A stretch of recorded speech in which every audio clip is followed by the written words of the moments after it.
தடை 100 வந்தாலும் செயல் வெற்றியாக்கி தரும் தாராள குணம் கொண்டவன். நீ வலை வீசும் அறிவுக்கு தொலைவானவானாகி மாறாது அருள் செய்பவன். தீராத காதலோடு திருவடியை தொழுபவர்க்கு திரவியமே தருகின்றவன். நீதாராள உள்ளமோடு தவக்கோலம் கொண்டு பெறும் தார்மீக பொருள் தந்தவன்.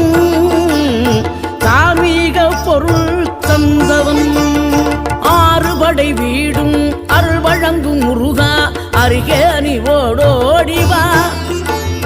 2 முகம் ஜொலிக்க 2 கரங்களுடன் ஆதர